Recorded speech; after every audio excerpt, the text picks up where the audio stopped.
Mr. President, certainly I want to thank my colleagues for today, not only the credit that they've shared with me and that I am reluctant to accept on the basis that this is clearly an effort of establishing what our priorities are. There are a lot of things in this bill that are good things for somebody to do. In some cases, over years, we have not done them as well as we should have. Well-intentioned programs didn't work. We have gone through the process of eliminating programs and combining programs so we could set priorities. Priorities mentioned just this morning by Senator Collins and Senator Capito and Senator Moran. When you think about what we're talking about here, healthcare research, the opioid epidemic, what's happening in the Alzheimer's space that we would have never imagined these numbers or this cost or this family impact that we have. The one thing I want to mention just briefly before we end this part of our discussion, and I think we've, between votes and other things this morning, Senator Cardin's here and like me, planned to do what I'm doing now about an hour ago, and so I'm going to take just a couple of minutes. I want to talk a little about the labor part of this bill. You know, we, for the first time in the 20 years that we've been keeping the statistics of jobs available and people looking for work, this is the first time in that 20-year period of time that there are more jobs available than people looking for work. That is a big number. It's a big thing to think about. The other thing to think about, though, is the match between the people looking for work and the jobs available is not exact. In fact, most of the time, the people looking for work don't have the skills for the jobs that need to be done. I was in Missouri just recently visiting with a small manufacturing company that had 20 job openings, just waiting for somebody to come in the door or for them to be able to find someone that had the skill set available for those job openings.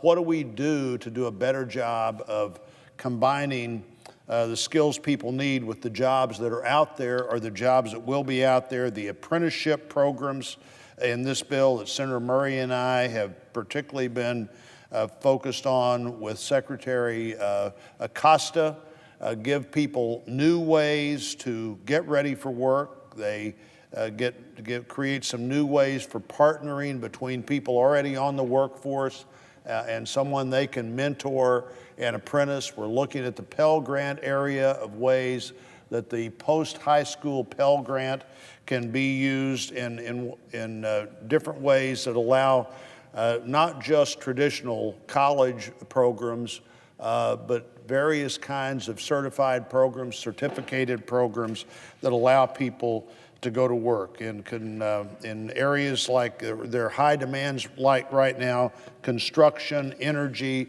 hospitality, healthcare, manufacturing are only a few of the places where jobs need to be done. We have around 400 registered apprenticeship programs just in my state, with more than 13,000 apprentices working with really several hundreds of employees. There are 530,000 Americans that are in apprenticeship programs nationwide, almost over half a million Americans getting ready for the jobs that are out there to do. Those issues, other issues in this program, what the Department of Labor is doing with Job Corps, where the major Job Corps measurement for years has been, did you get some kind of certificate? Well, we're shifting now from did you get some kind of certificate, did you get a job? Great to have a certificate, a whole lot better to have a certificate that gets you a job. And over the next 3 years, moving to, of course you get the certificate, that's a basic part of the problem, but does it lead to a job? And do you still have that job or a job like it a year later? That's how the people running these programs are going to be measured in the future, as opposed to did you just get somebody through your program? Now it's did you get somebody through your program in a way that met the goal of the Job Corps. It's not the Certificate Corps, Mr. President, it's the Job Corps. And now measuring by getting a job, this bill is reflective of those kinds of new efforts in our society to try to match people with the jobs that are out there and to do the kinds of things in our economy that see that those are jobs that allow people to raise a family, that allow people to have opportunities they wouldn't have otherwise. So I'm looking forward to later today when I believe we'll all vote for this bill of labor, health and human services, education, combined with the critically important bill on defense.